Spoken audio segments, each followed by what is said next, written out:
Alden, it's your update. Ay nag-rehearsal na nga si Alden kasama si Jonah. Ay sa concert. Ang gusto nga special guest si Alden sa concert ni Jonah. Ay sa MOA Arena. Yung event, you know. Abangan yan. Duet ng dalawa. Sa ito pa, behind the scene. Nila Alden at Daddy Bay. You know, pwede na daw mag-asawa. Ay sa 4CDO. And homestyle corn beef. Ang sarap yan. Ang guwapo pa nga na endorser. Alden Richards. Kasama si Daddy Bay. Siyempre, no? Ang ambassador ng CDO.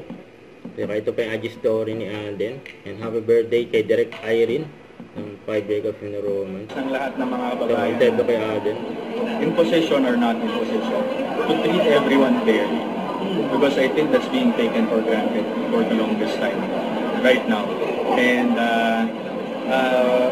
sana kumikilos talaga. Alam mo yun, sana kumikilos talaga para mapanagot kung sino. I'm talking about corruption. Yes.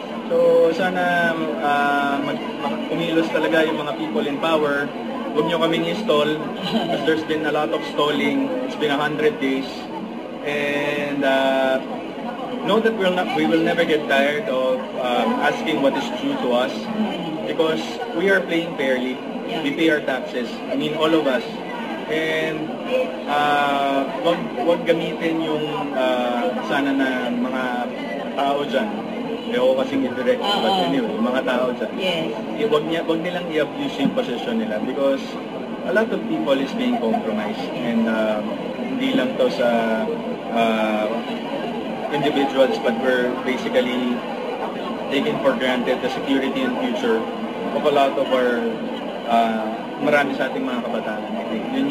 Yun kasi yung nawawala if funds are not being able to be put in good use. So sana lang, fair lang. So this Christmas wish is not for you. Yeah, it's for other people. It's not a selfish wish. It's not.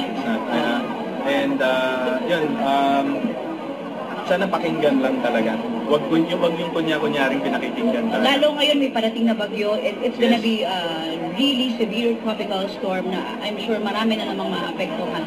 Diba? Hindi pa nga tapos yung bagyong Tino. Diba? Parang what happened din Cebu. Sana lang nakikita nila yon na these are the effects of, parang abusing where they are right now and not utilizing the funds for the proper use. Buhay ng tao yung at stake eh. So, isipin naman nila yon and wag puro pansarili. And at the same time, sana lang talaga, pakinggan nyo kami. Again. That's what really matters. Don't forget to subscribe, click the notification bell for more updates. This is Richard Reaction Vlog. Stay tuned for more videos. See ya.